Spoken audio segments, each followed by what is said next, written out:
Es war kurz nach 23 Uhr und der Festsaal des Palais Blücher roch nach Wachs und frischem Puder und dem Champagner, den die Diener alle 20 Minuten nachschenkten.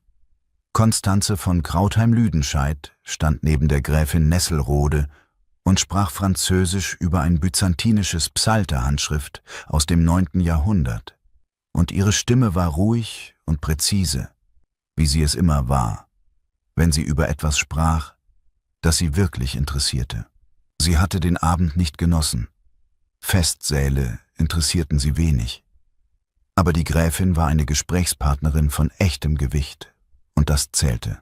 Dann hörte sie seine Schritte hinter sich. Sie erkannte sie, weil sie 4 Jahre gehabt hatte, sie zu erkennen.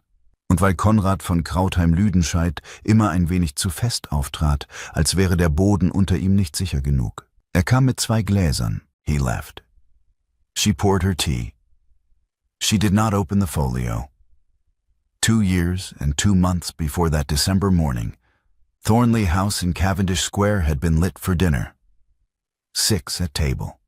Lord and Lady Carwick to Alaric's left, Lord and Lady Trenier beyond them, and Iphigenia at Alaric's right, which was where a duchess sat, which was where she had sat at every dinner in this house across 22 months of marriage.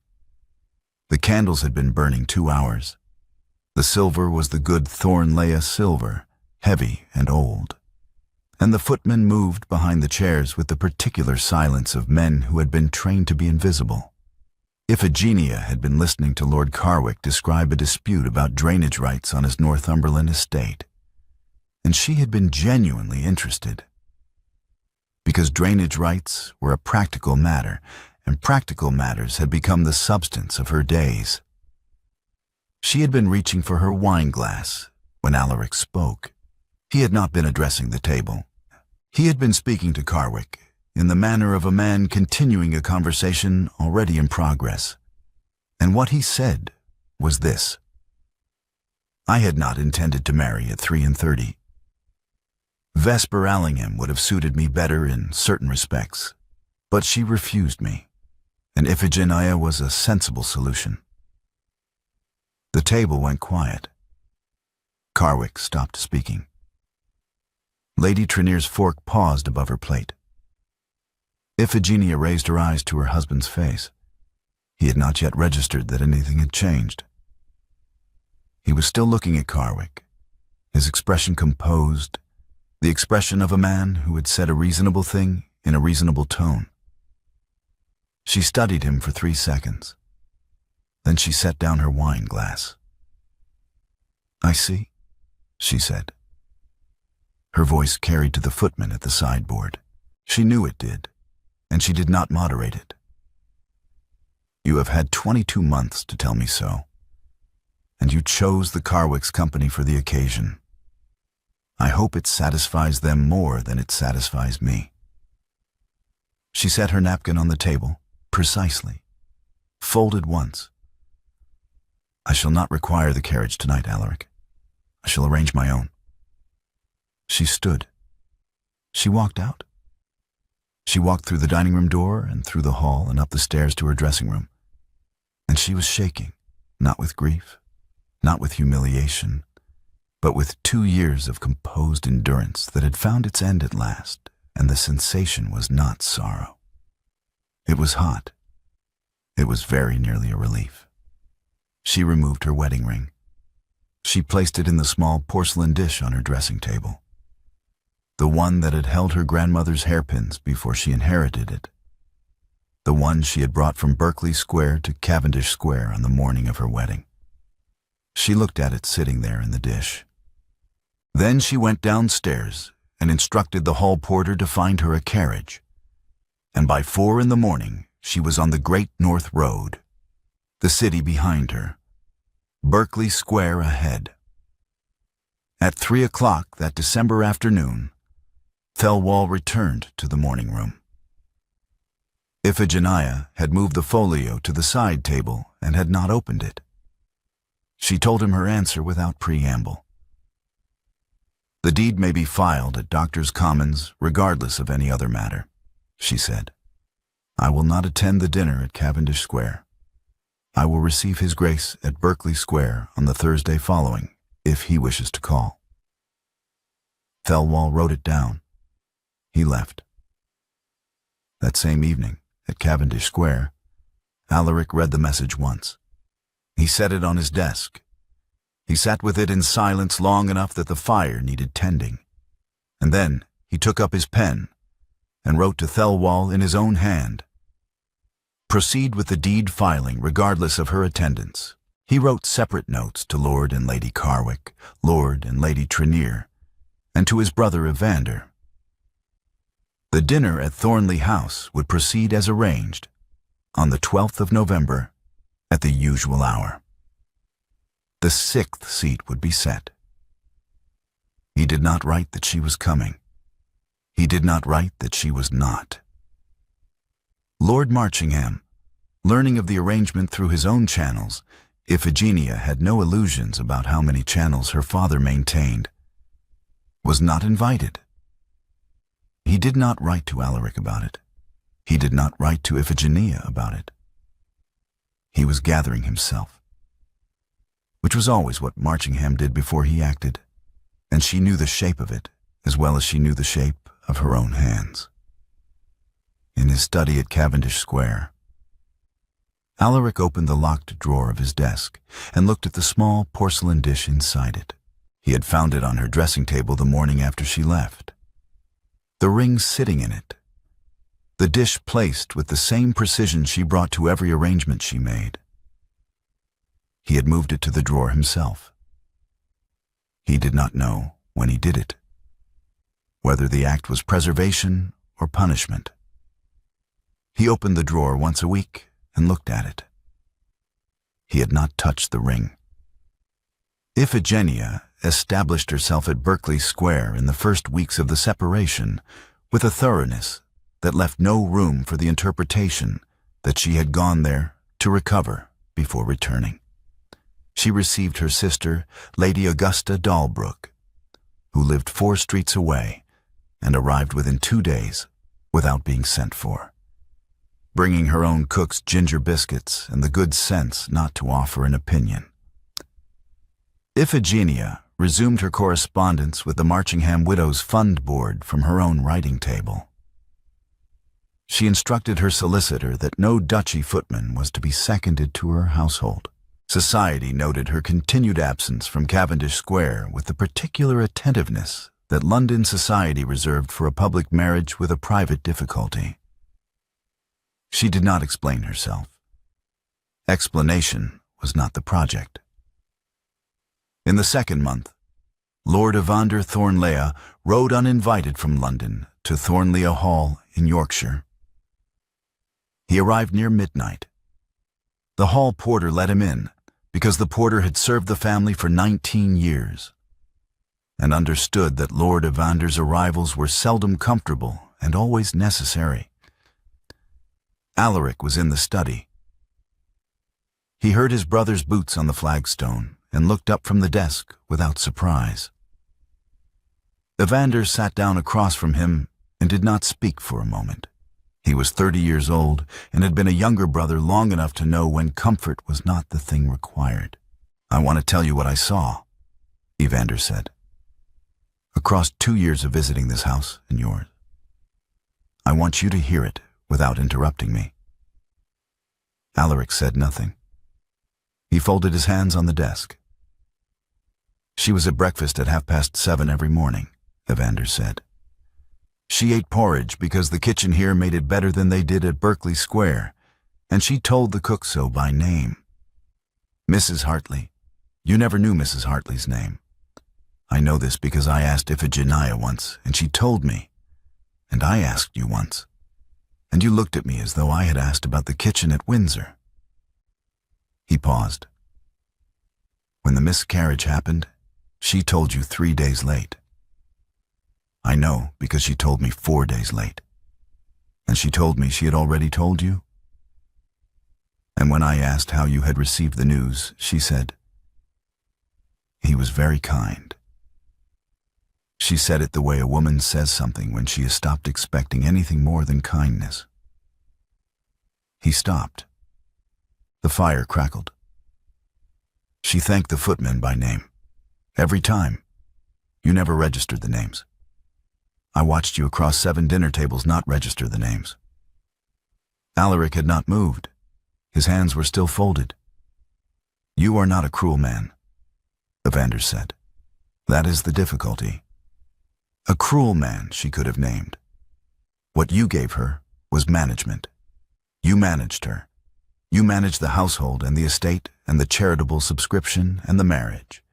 And you managed Iphigenia right out of her own house. A long silence settled between them. I don't know what to do with that, Alaric said. His voice was level. It cost him to keep it so. Evander reached into his coat and set a blank-bound notebook on the desk beside his brother's hand. Write down every sentence you spoke to her, all of them in your own hand. Do not send it to her. I will ask you in a month what you have learned. He stood. I am staying 3 days. I should like breakfast at 8 if Mrs. Hartley is available. He left the study. Alaric looked at the notebook for a long time. Then he opened it to the first page and picked up his pen and wrote the first sentence he could remember speaking to his wife. There was not a question about the household accounts. He filled 1 page, then 2. Then he stopped and looked at what he had written and understood, for the first time, that the exercise was going to be more difficult than he had anticipated. By the 3rd month of the separation, Iphigenia had moved the Widows' Fund Board meeting to Berkeley Square for the first time in the fund's history. The subscribing members club had always hosted it. She had never thought to question the arrangement. Now she set up the meeting room herself, instructed the housekeeper on the placement of chairs, and sat at the head of the table in her own house with the subscription roll before her. The Thornlea subscription appeared above her name on the roll, as it had for 20 years. The Duchy's public commitment to the Marchingham Widows' Fund, which Alaric had maintained without comment, and which she had never thanked him for because she had assumed it was simply what the Thornlea Duchy did. She did not remove it from the roll. She signed her own letter of acknowledgement in her own name, as founding board member, not as the Duchess of Thornlea. The distinction was small. She made it anyway. In the 4th month, Alaric instructed his steward to produce the full Thornlea estate ledgers. He had been writing in the notebook for 6 weeks, and Evander's instruction had expanded in his mind to include the accounts as well as the words. If he was cataloging what he had managed and what he had missed, the ledgers were part of the catalog. His steward, a man named Prestwick, who had served the duchy for 11 years, brought the books without apparent concern. Alaric spent a morning with them. By noon, he had found the pattern. In the columns for the first 18 months of the marriage, a series of tenant arrears appeared. Arrears that should have been carried on the duchy account, that Prestwick had recorded as settled, that were settled, but not from the account Alaric had assumed. The reference was his solicitor's, not Thelwall's, but the solicitor Iphigenia had retained separately, the one she had instructed from her own settlement. £4,200, paid in 12 separate disbursements across 18 months, entered quietly in a column Alaric had not examined because Prestwick had told him the arrears were managed. They were managed by his wife, from her own money, while his steward concealed the debt. Alaric sat with the ledger for an hour. He did not summon Prestwick. He did not send a note to Thelwall. He sat with the numbers and their implications, and he understood that he had spent 2 years believing he had carried her. And the ledger was telling him something entirely different. That night, he opened the notebook to page 29 and wrote for a long time. That same week, Lord Marchingham arrived at Berkeley Square without appointment. Iphigenia was in the morning room when the butler announced him, and she told the butler to show him in. Not to the drawing room, which was the room for guests she chose to honor, but to the morning room, where she was already sitting, with her correspondence spread before her and no intention of clearing it. Her father was 58 and had the bearing of a man who had never in his life been refused a seat in his own preferred room. He took the chair across from her with the expression of a man who had noticed the morning room and drawn his own conclusions. "Iphigenia," he said, "this has gone on long enough." "Has it?" she said. She did not look up from the letter she was reading. "You have made your point. The Tun has observed it. Thornlea has observed it. I am asking you, as your father, to return to Cavendish Square before this becomes something that cannot be undone." She set the letter down. She looked at him directly. "I am not returning to Cavendish Square at your instruction, Father. I want to be clear about that. The Marchingham parliamentary interest is your management," she said, "not mine. I have not been your parliamentary instrument since my wedding morning, and I am not prepared to become one now." She folded her hands on the desk. "I paid £4,200 of Thornlea's tenant arrears from my own settlement in the first 18 months of my marriage. I paid it quietly because his steward was concealing the debt, and I did not wish to embarrass my husband in front of his own people. I will not be told by you that I have been insufficiently obliging." She paused. "You may write to me, but I will not receive you again in this house on this subject. Not today, not in 6 months, not ever." Marchingham looked at her for a long moment. Something moved across his face that was not anger.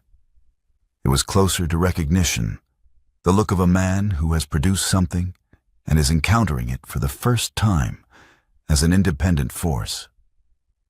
He stood. He did not take tea. He left without speaking again, and the morning room door closed behind him. And Iphigenia sat very still for a moment before she picked up her letter and resumed reading.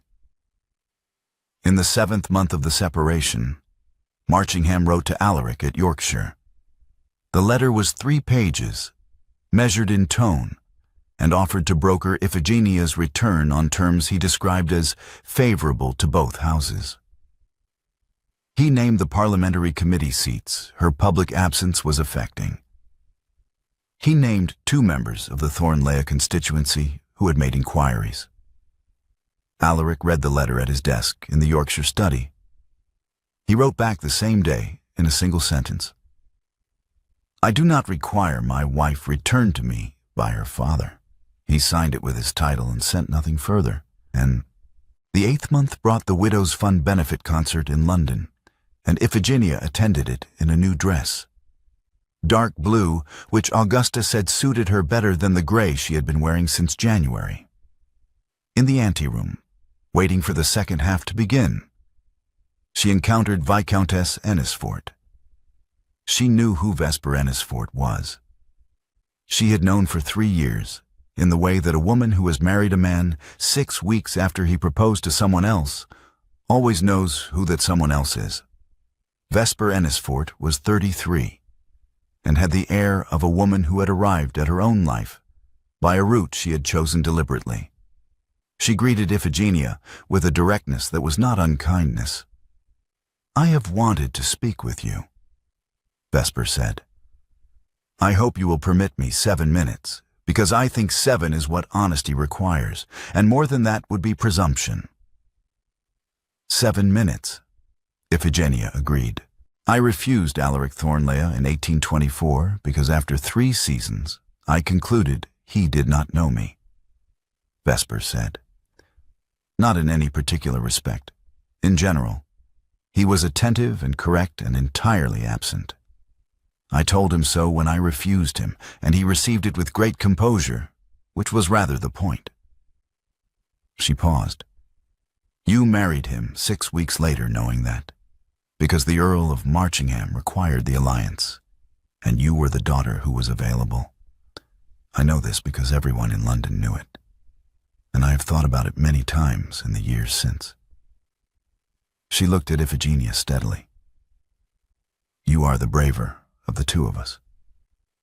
I want you to know I think so. Iphigenia was quiet for a moment. Thank you, she said. I appreciate your saying so. Then she asked Vesper about the Ennisfort estate in Shropshire, and they spoke about drainage improvements for the remaining 4 minutes, and parted on terms that were not quite friendship and were not nothing. She did not tell Augusta about the conversation. She kept it herself, in the place where she kept things that were hers alone. That same month, at Augusta's dinner table, Iphigenia laughed. Augusta's husband had said something about a horse, a story about a horse and a gate and a vicar. And Iphigenia laughed before she had decided to, the way laughter comes when a person is not guarding against it. Augusta noticed. She said nothing. She refilled Iphigenia's glass, and the evening continued. And at the end of it, walking home through the cold Berkeley Square streets, Iphigenia noticed that she had laughed, and that she had also offered an opinion at dinner about the road repairs on the north side of the square, and that she had eaten everything on her plate. She had begun, without marking the moment it happened, to want things again. In the 9th month, Thornlea finalized the deed and presented it to Alaric at Cavendish Square. Alaric read it through once, signed it without amendment, and handed it back. His notebook had reached page 41. He closed it that evening and placed it in the locked drawer beside the porcelain dish. He did not reopen it. In the 10th month, the December morning on which the story began, Thornlea arrived at Berkeley Square at 8 o'clock with the folio, and Iphigenia sat with her teapot and gave him her answer at 3. 1 week later, the anniversary dinner at Thornlea House proceeded. The Carwicks arrived at 7:30. The Treniers arrived at 7:45. Alaric received them in the drawing room and then led them through to the dining room, where 6 places were set. The 6th chair at his right remained empty. He did not explain it. He told the butler to serve at 8. They ate through 7 courses. The candles burned down an inch. Lady Trenier spoke about her daughter's new house in Bath. Lord Carwick spoke about the drainage dispute, which had not yet been resolved. Alaric answered them and poured their wine, and was present at his own table in the way he was always present, correct, attentive, and in the particular sense that Evander had named for him across 41 pages of his own handwriting, absent. At the 2nd hour of candlelight, the same hour to the minute, Alaric set down his glass and rose. The table went quiet. Lady Carwick looked at him. Lord Trenier looked at the empty chair and then at Alaric. I asked you here because you were present 2 years ago, Alaric said, and because I owe you an account of what has happened since. Not on behalf of the duchy. On my own behalf. He was not reading from anything. He had not written this out. I have spent 9 months writing down every sentence I can remember speaking to my wife across 2 years of marriage. I have 41 pages. 11 of those sentences are ones I would not be ashamed to repeat in her presence. The other sentences are not cruel. They are the sentences of a man who was managing a household and had confused management with attention. No one spoke. The footman at the sideboard had gone entirely still. I told you 2 years ago tonight that I married Iphigenia because Vesper Allingham refused me, Alaric continued. That was honest about the wrong thing. Vesper Allingham refused me because she spent 3 seasons concluding that I did not know her. She was correct. I have learned this from my brother, who learned it from Vesper herself. I married Iphigenia 6 weeks after that refusal and told myself it was strategic management. I spent 2 years maintaining, privately, a comparison between the two women that was its own form of unfaithfulness. Measuring my wife against a woman who had the good sense to decline me. What I have not admitted, until I wrote it down in my own hand, is that Iphigenia was the better of the two from the first week. I did not marry her because Vesper refused me. I spent 2 years refusing to see what I had actually done. He paused. The candles guttered in a draft from the hall. Mr. Thelwall will register the deed of settlement at Doctors' Commons on Monday, he said. The charitable trust and the £4,200 with 5 years' interest are hers regardless of what she decides about this house. That is not a negotiation. It is a correction. He sat down. The 4 guests finished their dessert. The room held a stillness that was not discomfort. It was the quiet of people who had heard something they had not expected and were sitting with the weight of it. At last, before Lady Carwick rose, she looked at Alaric across the table with the directness of a woman who had been married 30 years and had learned to say the true thing without decoration. "You have spoken to the wrong person, Thornlea," she said. "But you have spoken." The guests left at 10:30. At 11, Alaric sat alone at the table with the empty chair. The candles had burned low. He took out a sheet of paper, wrote 1 line, and rang for the hall porter. "The deed is filed Monday either way." A. The note reached Berkeley Square at 11:30. Iphigenia read it at her writing table in the morning room, still dressed, her own candle burning beside the untouched folio. She sat with it for 3 minutes. Then she wrote back 1 line and gave it to her own porter. "Come to the garden here on Thursday at 4. Thursday at 4 o'clock. The Berkeley Square garden was gray with December frost, and the light was already failing. Iphigenia stood at the garden gate in her outdoor coat and watched Alaric come along the pavement. He had walked, which surprised her. She had expected a carriage. He arrived at the gate and stopped. "Your Grace," she said. He met her eyes. "Iphigenia," he said. She opened the gate and they walked. She kept the gravel path between them, not by calculation, simply by not closing the distance. They walked to the far end of the garden and back before she spoke. "Tell me about the Yorkshire tenants," she said. "The Hartley farm and the Mossbrook holding. I saw the arrears in the ledger summary Thelwall sent me." He told her. He told her about the Hartley family's bad harvest and the drainage problem at Mossbrook, and he told her what he had done about each. And he told her what he had not yet managed to resolve and why. He did not dress it. He told her what he did not know, which she noticed, because he had not previously been a man who readily admitted what he did not know. At the gate, when they returned to it, he did not offer his hand. She did not offer hers. They stood on either side of the latch. "Next Thursday?" he asked. She gave a single nod. "Yes," she said. He walked back along the pavement. She went inside. The Thursday visits continued through January and February and into March, always at Berkeley Square, always at 4, always the garden, or, when the weather was too hard, the morning room with the door left open to the hall.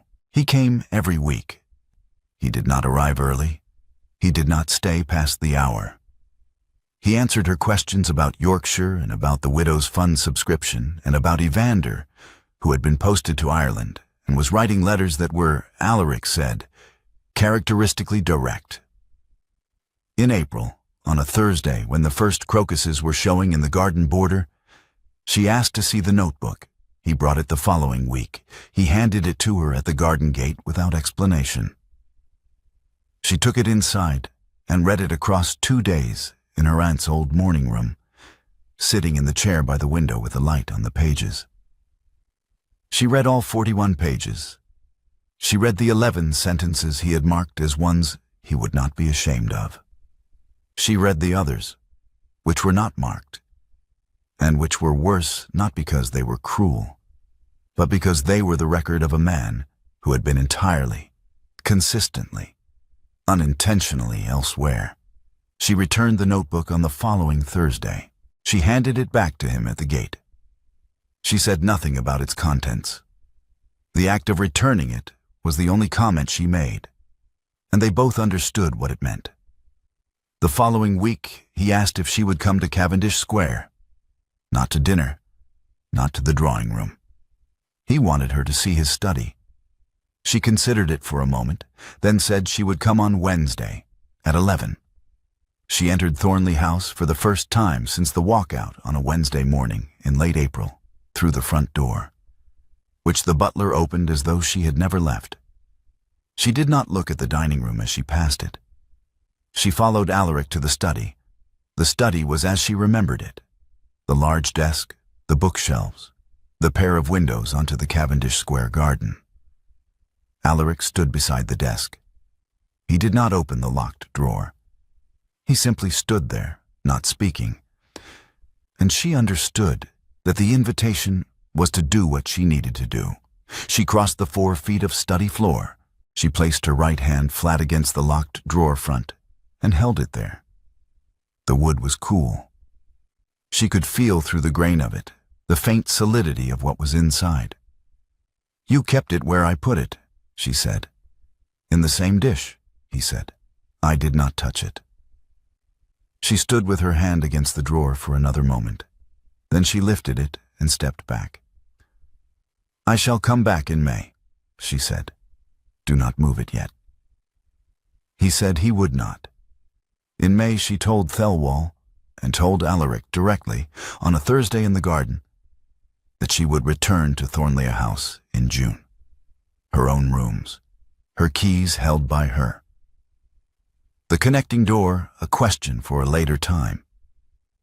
Berkeley Square titled to her, not rolled into the duchy, not transferred, not managed. Hers, the way her aunt had left it, the way it had been on the morning she married. Alaric said yes to each condition, in order, without negotiation. In June, on a Thursday, she arrived at Berkeley Square as usual. Alaric arrived at 4 as usual. They walked the garden. When they came back to the morning room, she told him to sit down, and he sat. And she stood in front of him and told him what she was going to do. "I am going to kiss you once," she said. "It is not an invitation to anything further. I want to find out whether my own hands know you." He was very still. She crossed to him. She did not take his face. She placed her left hand flat against the side of his throat, feeling his pulse against her palm. Steadier than she had expected, or perhaps she had not known what to expect. Her right hand she placed at his jaw. She kissed him, one long, unhurried kiss, and she counted her own breath through it. And when she had finished, she kissed him a second time. Shorter, warmer, the kind of kiss that comes when the first has answered something. Her left hand stayed at his throat. She could feel his pulse the whole time. When she stepped back, she studied him for a moment. "Next Thursday," she said. "I will tell you whether I wish to do that again." She stepped back. He did not speak.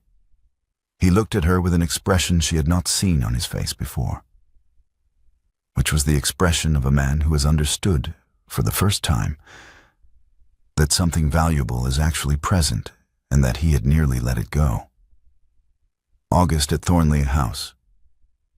On a Tuesday morning she did not announce in advance. Iphigenia unlocked the connecting door between their rooms from her side.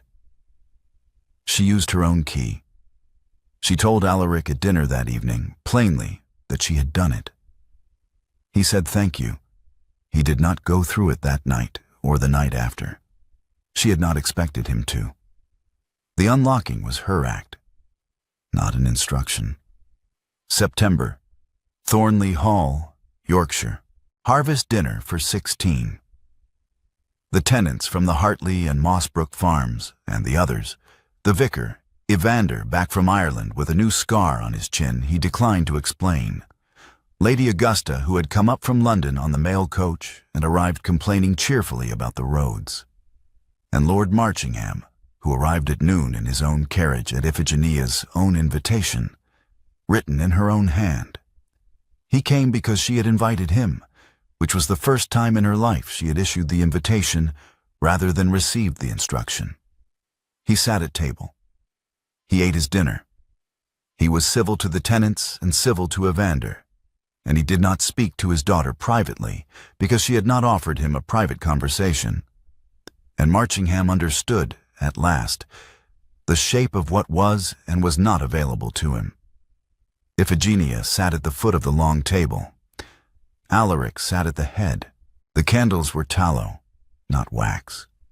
It was a working dinner, not a formal one. And the room smelled of roast meat and harvest dust and the particular warmth of a room full of people who had worked hard in the same fields. When the toast was called, Iphigenia rose before Alaric could. He looked down the table at her and made a small gesture. "The table is yours," and sat back. She raised her glass. "To the 2nd year of this marriage," she said, "which begins tonight." The tenants cheered without knowing what it meant. Evander raised his glass and caught Augusta's eye across the table, and Augusta raised hers, and they said nothing, which was the right thing. Marchingham lifted his glass. His face was composed. Iphigenia met his eyes once, briefly, and then looked away. Later, in the bedroom at Thornlea Hall, the connecting door had been open 3 weeks, and the opening of it had been unremarkable, which was what she had wanted. Iphigenia came in from her dressing room and found Alaric already there. On the nightstand, the small porcelain dish sat in the candlelight. He had moved it from the Cavendish Square desk drawer to this room himself in June when she had returned. It was empty. Iphigenia sat at the edge of the bed. She looked at the dish. Then she looked at her left hand, where the ring had been since she put it back on that morning, alone in her Berkeley Square dressing room before the carriage came. "I put it back on this morning," she said. "I want you to know I put it back on alone." "I know," he said. He had noticed it at breakfast and had not mentioned it all day, because she had not offered the fact, and it was hers to offer. She looked at him. Then she reached forward and took the ring off herself, once, and set it in the dish on the nightstand. She turned back to him. "I take it off when I want to," she said. "I put it on when I want to. That is what has changed, Alaric." His voice was quiet. "Yes," he said. She reached for him. The September window was open, and the Yorkshire night came in, cool and ordinary, smelling of harvest fields and the first edge of autumn. The ordinary dark of a place where the day's work was finished and the morning's work had not yet begun. The porcelain dish sat on the nightstand with the ring inside it, where she had put it, where she would retrieve it herself in the morning.